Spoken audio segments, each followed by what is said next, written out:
Hi everyone, this is Mrs. D here, and today we are going to be doing some tie-dyeing together. Now usually you need to buy fabric dyes from the chemist to do tie-dyeing, but we're going to experiment with using what we have at home. So we're going to try and use the products that we can find in our kitchen shelf. So what will we need today to do tie-dyeing? Well, first of all, we need a good set of gloves. If we don't have gloves, we can use plastic bags, but you definitely need it because my fingers are the proof of not using gloves. So a good set of gloves is a good way to start. You'll also need some rubber bands or some old rubber bands that are lying around. You can use string, but rubber bands are just a little bit easier. You'll need some salt from the cupboard. You'll need some food colouring from the cupboard. You'll also need some vinegar. White vinegar is fine. I didn't have any of that, so I just used apple cider vinegar. And a couple of bowls. You'll need a bowl for the vinegar, a bucket for the tie-dye, and finally you'll need something to dye. So you'll need something that is made of cotton. It cannot have polyester in it. So it can be a t-shirt, pillowcase, an old towel, but it must not have polyester. If it has polyester in it, the food colouring will not set and it won't work for you. So just something that has cotton, something old. All right, step number one. First, go to a place that is not going to cause a problem if you get a little bit of dye. So maybe outside in the garden will work best. Okay, step two, pop your gloves on. Step three, grab the item that it is that you wish to dye, and we're going to start tying some rubber bands on. So I just call this the sausage technique, where you make like a long sausage, and with that then you get your rubber bands and you just start tying the rubber band over and over and over the top of where you placed it in the first place till it's nice and firm.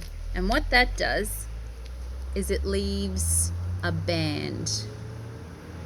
Okay, so I'll try one more. So sausage technique, over and over, and you continue on with this process until the rubber band won't go over anymore and it's nice and firm.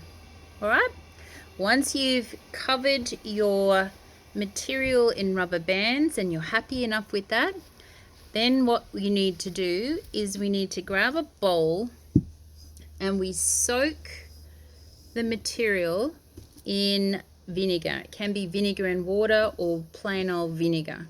And what the vinegar does is it helps the fibers to absorb the colour. So do that for about 15-20 minutes and that should be fine.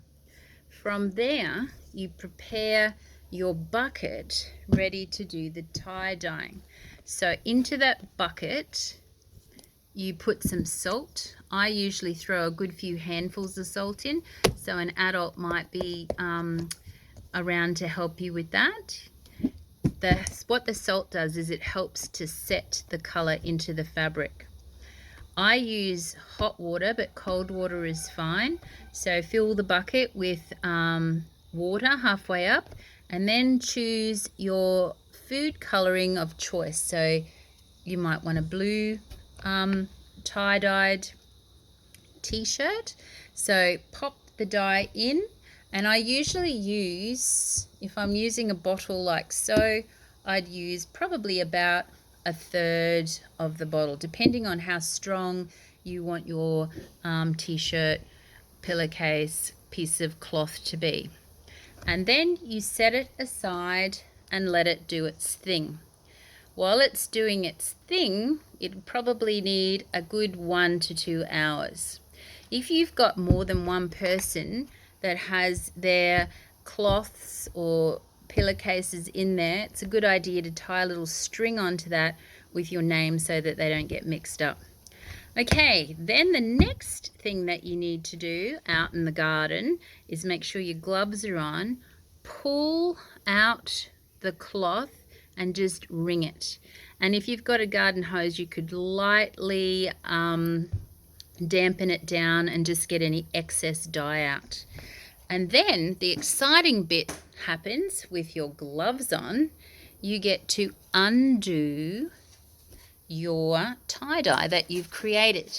And I did a couple earlier. So the first one that I prepared is I did a blue calico bag, and as you can see, it's a little bit tricky to see on the screen, but I've got some lovely banding across my calico bag.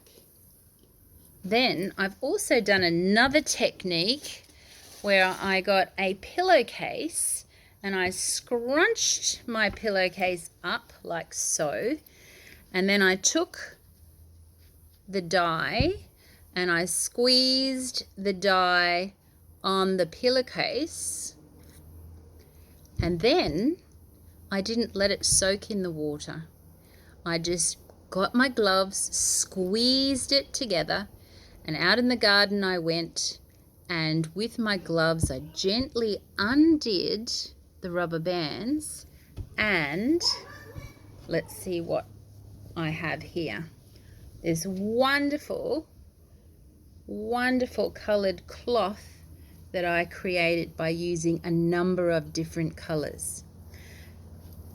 The difference between this one here and this one here is that this one was one color in the bucket of dye.